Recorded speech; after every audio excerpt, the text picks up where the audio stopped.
just to explain, to give you the notion of how English was when I was at school, when I was in school. Basically, 2 classes a week, 50 minutes. So we had 100 minutes of English in 5 days in the week. And Hmm. basically, it was the teacher making us listen to sounds. I mean, this methodology. Yeah, you can say methodology. I think it's more common just to say method in Yes. English. And the method basically was I will put this song for you guys to listen to. Uh, I will give you this paper with the lyrics. I will blank some random words. At the bottom of the paper, there will be some scrambled words, and you have to take that word out of the bottom and put them on the blank according to what you hear. Just fill in the blanks. Yes, exactly. Fill in the blanks. And man, I remember listening to a lot of Shania Twain back then. A lot. A lot of Shania Twain. And, and, and it That was. don't impress me much. And a little bit of Alanis too, Alanis Morissette. And Oh, yeah. We cannot hate on Atlantis because Atlantis. Okay, quick word about Alanis Morissette. Extremely interesting person. She's Canadian. yes, She has been not only a pop sensation, but she's also an actress. She appeared on the Showtime series Weeds for a couple of seasons, and now she has a podcast. really. So good job, Alanis. Yeah. Didn't know about that. Well, fill in the blanks. So it was a pretty common method for the teachers back then. So yes, you kind of gain some vocabulary from that, but you're not speaking, you're not reading, you're not writing. Yeah. And I imagine you're doing this in a class with, I don't know how many other students. 30, 25 to 30 students. Yeah. So 30 students, 2 50-minute classes a week, essentially zero time actually speaking English. Yeah, and you have to consider that a lot of those students are not interested at all in doing anything, Yep. and maybe messing up the class vibe a little bit. So Yeah. there was that, and well, I just thought, man, I got to get somewhere by myself. As I said, I was reading Harry Potter books, watching to the movies. I By then I had already, I think I have already read all of the short stories, all of Sherlock Holmes short stories, Hmm. In and English or in Portuguese? in Portuguese, yes, and Gotcha.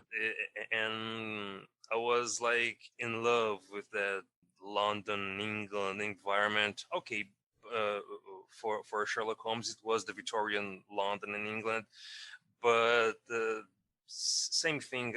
I was very impressed by the way that Conan Doyle described the whole scenario thing, and I was like, man, I gotta go to that place.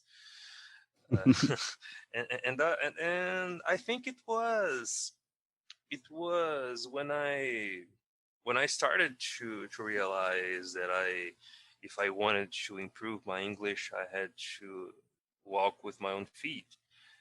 And at the same Nice. That's a great expression. and at the same time, I did not want to.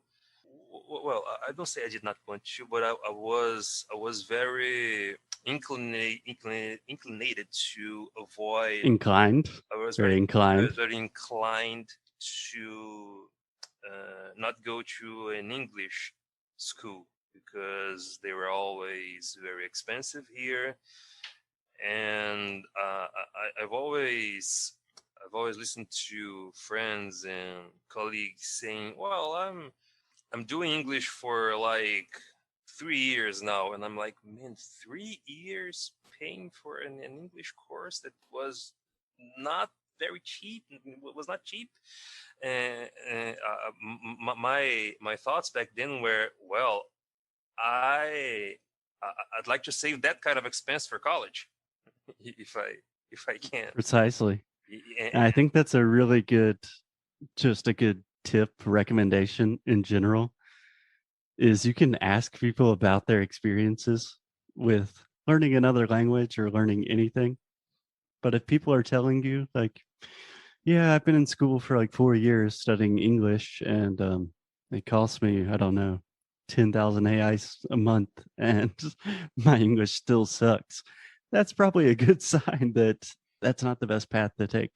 yeah, and you always had that person that was like, well, I did 4 or 5 years of English. I was in quotation book 10, because there's a thing with English courses here in Brazil that they divide the courses into books. Each book talk about a different subject, or a kind of a variation of the way Right, right. you learn. And they go, I reached book 10. I'm in book at book 11 right now. And well, for me, it didn't mean much. I don't know what book, whatever the number is about. But what that person was really saying was, well, I've studied a lot and I haven't talked much. Yep. And I'm like, well, what's the point then? Yeah, that seems like a bad deal. Yeah. It sounds like you had a very typical, not a typical, but a common experience that a lot of Brazilians have a very similar experience. They go through high school and, they have exposure to English, but don't really learn much. But there seems like there is kind of a turning point in your story that a lot of people don't have, where you kind of look around and recognize, huh, this doesn't seem like the best idea. I need to walk with my own feet, as you said. Yes. So what happens then? Well, at this point of the story, I think we are maybe at the end of 2007 when I finished high school. Mm-hmm. I should just, since I have the opportunity to be here and talking to you and all the listeners, my English teacher in the last year of high school was the most different that I had in years. I mean, she would have us to write. I mean, texts in like essays in English, something that Mm-hmm. from Essays. essays. Thanks. She would have us to write essays in English, talking about random things. Maybe she was established.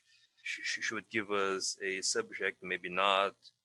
Maybe she would say, talk about some random thing that you want to talk, what you did on your weekend, or let's everyone talk about this specific thing.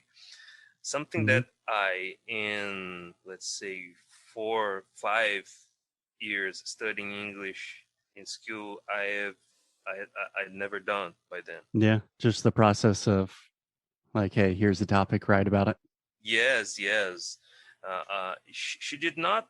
Uh, we wouldn't have to speak or try to speak nothing, but she was making us to write, aside from just study grammar and things like that. And I thought it was pretty off the curve compared to what we had until that Yeah. point. Just a quick aside here, Ismael.